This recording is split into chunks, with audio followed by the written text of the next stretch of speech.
To those who are talking about reconciliation, if they mean that they would like us to simply forget about the wrongs that they have committed in the past, we have this to say. There can be no reconciliation without justice.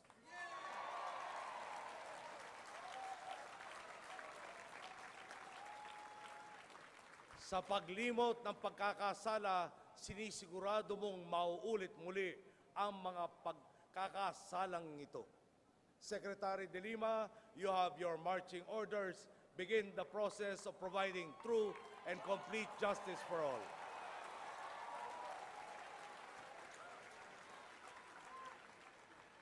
Ikinagagalak din naming ibahagi sa inyo ang pagtanggap ni dating Chief Justice Hilario Davide sa hamon ng pagtatatag at pamumuno sa isang Truth Commission na magbibigay linaw sa maraming kahina-hinalang issue na hanggang ngayon ay walang kasagutan at resolusyon.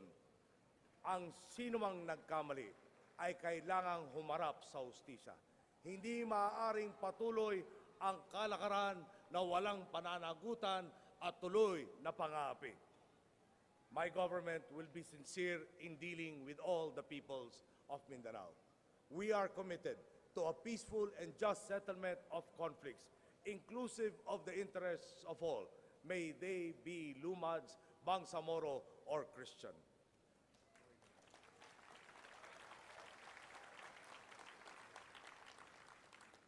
We shall defeat the enemy by wielding the tools of justice, social reform, and equitable governance, leading to a better life.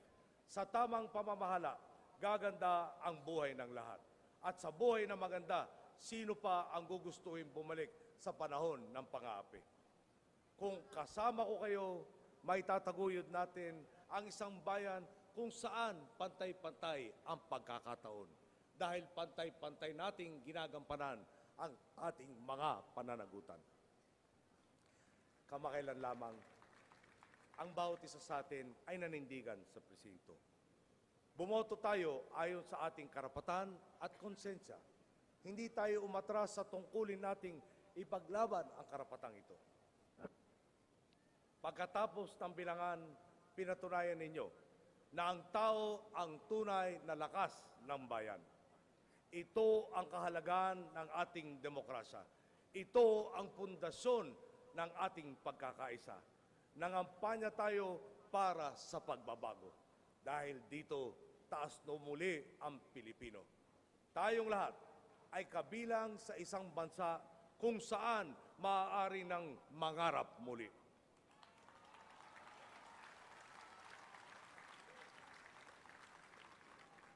To our friends and neighbors around the world, we are ready to take our place as a reliable member of the community of nations. A nation serious about its commitments and which harmonizes its national interests with its international responsibilities. We will be a predictable and consistent place for investment. A nation where everyone will say it all works. Inaanyayahan ko kayo ngayon na manumpa sa ating mga sarili. Sa sambayanan, walang maiiwan. Walang pag-iibang bayan at gastusan na walang wastong dahilan. Walang pagtalikod sa mga salitang binitawan noong kampanya ngayon at hanggang sa mga susunod pang pagsubok na pagdadaanan sa loob ng 6 na taon. Walang lamangan, walang padrino at walang pagnanakaw.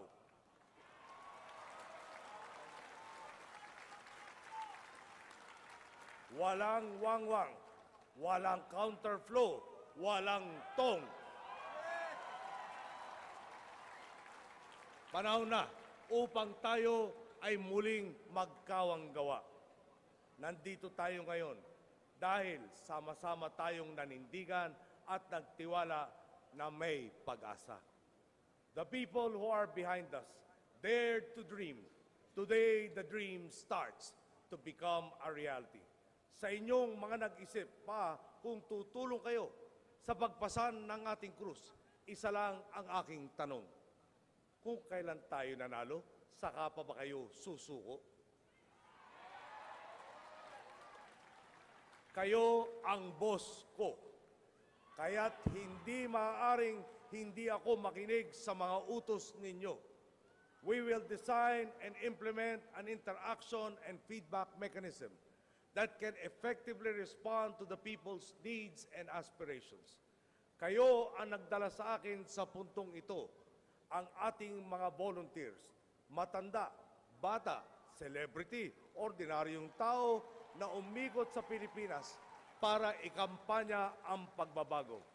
Ang aking mga kasambahay na nag-asikaso ng lahat ng aking mga personal na mga pangangailangan. Ang aking pamilya, kaibigan at katrabaho na dumamay, nag-alaga at nagbigay ng suporta sa akin. Ang ating mga abogado na nagpuyat para bantayan ang ating mga boto at siguraduhin mabibilang ang bawat isa. Ang aking mga kapartido at kaalyado na kasama kong nangahas mangarap. At ang milyong-milyong Pilipinong nagkaisa, nagtiwala at hindi nawalan ng pag-asa. Nasa inyo ang taus-pusong pasasalamat.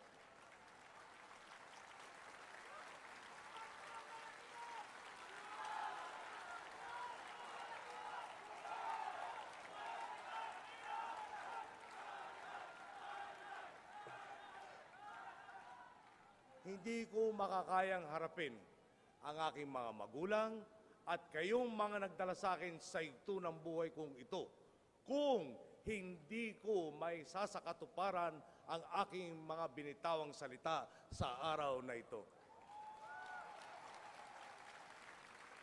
My parents sought nothing less and died for nothing less than democracy, peace, and prosperity. I am blessed by this legacy. I shall carry the torch forward.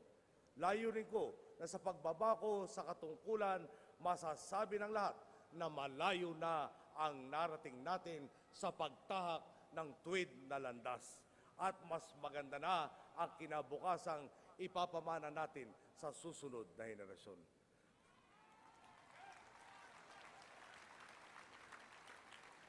Samahan ninyo ako sa pagtatapos ng labang ito. Tayo na sa tuwid na landas. Maraming salamat po at mabuhay ang sambayanang Pilipino. Buhay po! Maraming salamat sa ating bagong Pangulo, Benigno Noynoy Aquino III.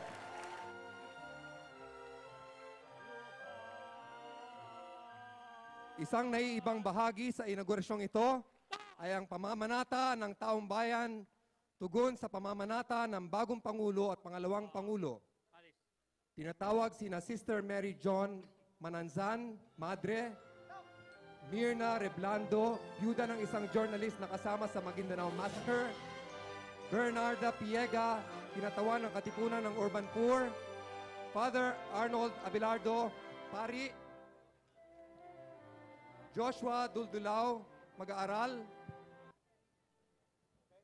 Panata sa pagbabago. Pilipino ako, namamanata, natutulong ako sa aking pamunuan, sa pagtataguyod ng marangal na pamahalaan, sa pagpapalakas ng isang lipunang makatarungan, at sa pagpapatingkad ng ating demokrasya, upang guminhawa ang pinakamamahal nating bayang Pilipinas. Gagampanan ko ang lahat ng katungkulan ng isang mabuting mamamayan, nakasintindi ng paghamon ko sa ating mga pinuno na sumunod sa landas na matuwid. Makikipagkapit-bisig ako sa aking kapwa Pilipino. Sama-sama nating babaguhin ang takbo ng kasaysayan upang umiral ang kagandahang loob. Pinangangako ko ito sa ngalan ng ating mga ninuno at mga apo. Patnubayan nawa ng poong may kapal ang sambayanan. Maraming salamat sa lahat ng nagpanata. In this final segment,